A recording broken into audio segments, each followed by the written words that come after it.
Bom dia, querido irmão, querida irmã, querido casal que já fez a experiência do Encontro de Casais com Cristo, bem como você, querido casal, que faz parte da Pastoral da Família. Sou o Padre Frei Inácio José, pároco da Paróquia de Nossa Senhora das Mercês, diretor espiritual do Encontro de Casais com Cristo, da região episcopal Nossa Senhora Aparecida. Nós assumimos essa missão por mais 3 anos aqui na Arquidiocese de Belo Horizonte, na região episcopal Aparecida, e queremos toda semana partilhar uma pequena reflexão sobre a Palavra de Deus, a fim de alimentar a nossa espiritualidade, a nossa comunhão com Deus e o nosso ardor em colocar a nossa vida a serviço dos casais, a serviço das famílias. Rezemos. Vinde, Espírito Santo, enchei os corações dos vossos fiéis, acendei neles o fogo do vosso amor. Enviai vosso Espírito e tudo será criado, e renovareis a face da terra. Oremos. Deus que instruístes os corações dos vossos fiéis com a luz do Espírito Santo, fazei que apreciemos retamente todas as coisas segundo o mesmo Espírito, e gozemos sempre da sua consolação por Cristo nosso Senhor. Amém. A primeira leitura que eu gostaria de meditar é Mateus capítulo 22, versículo 34 a 40. Mateus capítulo 22, versículo 34 a 40. Quando ouviram que Jesus tinha feito calar os saduceus, os fariseus reuniram-se e um deles, um doutor da lei, perguntou-lhe para pô-lo à prova: Mestre, qual é o maior mandamento da lei? Ele respondeu: Amarás o Senhor teu Deus com todo o teu coração, com toda a tua alma e com todo o teu entendimento. Esse é o maior e o primeiro mandamento. Ora, o segundo é semelhante a esse: amarás o teu próximo como a ti mesmo. Toda a lei e os profetas dependem desses dois mandamentos. Querido irmão, querida irmã, este primeiro texto da Sagrada Escritura, do Evangelho de Mateus, nos fala justamente do principal mandamento de acordo com o ensino de nosso Senhor Jesus Cristo. E o principal mandamento é o mandamento do amor. Amar a Deus e amar ao próximo. Na época de Jesus, se tinha todo um debate acerca de quais os mandamentos deveriam ser obedecidos e cumpridos a fim de se praticar a vontade de Deus. Os fariseus acreditavam que uma pessoa, para ser justa e santa diante de Deus, ela tinha que saber de cor e praticar 613 mandamentos da lei de Deus. E Jesus entra nesse debate e resume esses mandamentos, todos os mandamentos da Torá, da palavra de Deus, ele resume em apenas 2. Amar a Deus com todo o nosso ser e amar o próximo como a si mesmo. Amar a Deus com todo o teu coração, ou seja, com toda o mais profundo de nosso ser. Amar a Deus com toda a nossa vida, que está expresso pela palavra alma.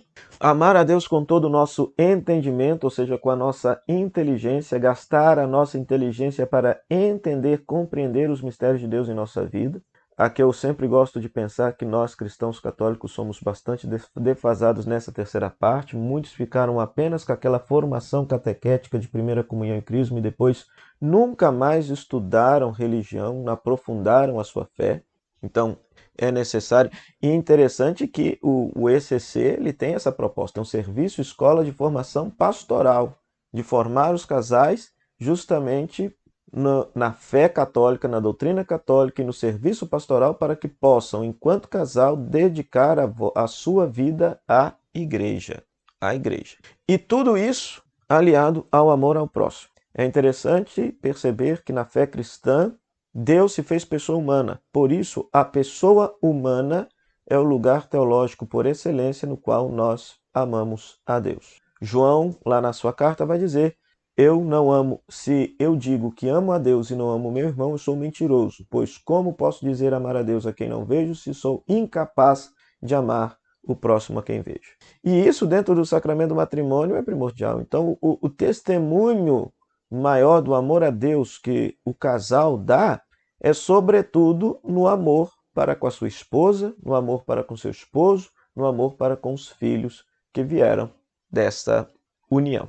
Então, o sacramento do matrimônio é o sacramento do amor por excelência. Vivendo de fato esse compromisso de amor e fidelidade, disposto a dar a vida pelo esposo, pela esposa e pelos filhos, o casal estará cumprindo esta vocação e essa missão sublime de amar a Deus, através deste singelo e belíssimo amor conjugal experimentado. E o outro texto que eu rapidamente gostaria de meditar com vocês é Mateus capítulo 28, versículo 18 a 20. Mateus capítulo 28, versículo 18 a 20. Jesus aproximou-se deles, de quem? Dos discípulos, dos apóstolos, e disse: Foi-me dada toda a autoridade no céu e na terra. Ide, pois, e fazeis discípulos todos os povos, batizando-os em nome do Pai, do Filho e do Espírito Santo.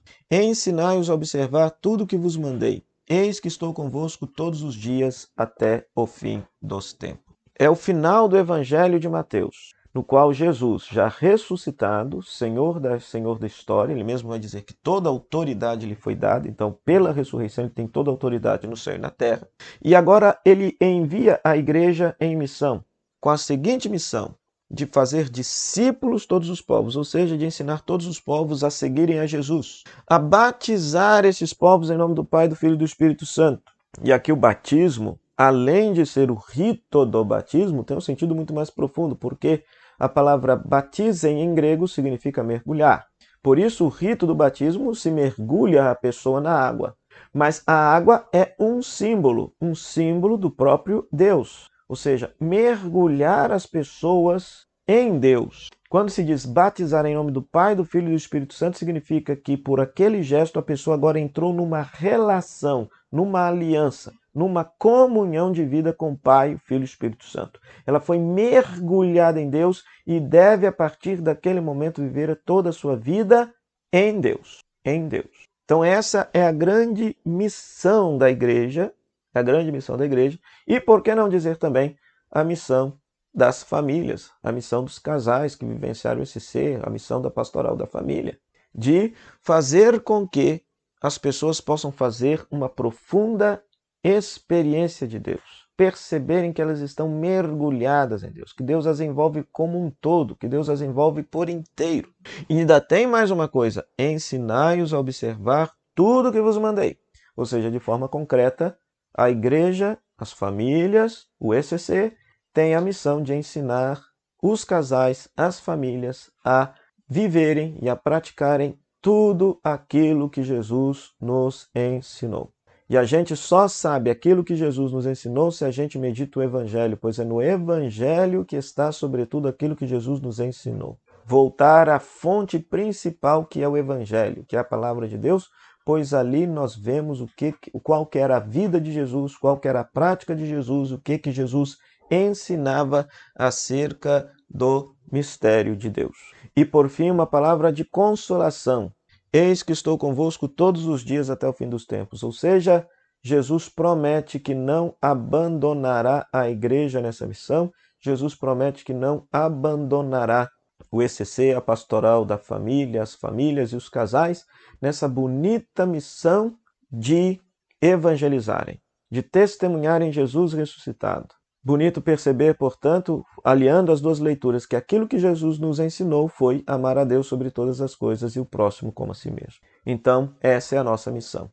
Enquanto família ECC, enquanto pastoral da família, enquanto igreja, enquanto comunidade cristã. Que Deus nos abençoe, portanto, nesse propósito e que a gente possa, de fato, com alegria, com entusiasmo, com criatividade nesse tempo de pandemia, exercer esta nossa missão de evangelizar. Oremos. Nós vos agradecemos, Deus Todo-Poderoso, por todos os benefícios que nos tendes concedido. Vós que viveis e reinais pelos séculos dos séculos. Amém. O Senhor esteja convosco, Ele está no meio de nós. Que a bênção de Deus Todo-Poderoso, Ele que é Pai, Filho e Espírito Santo, desça sobre você, sobre sua família e permaneça para sempre. Amém. Até a semana que vem com uma nova reflexão, com uma nova meditação. Forte abraço do Frei Inácio.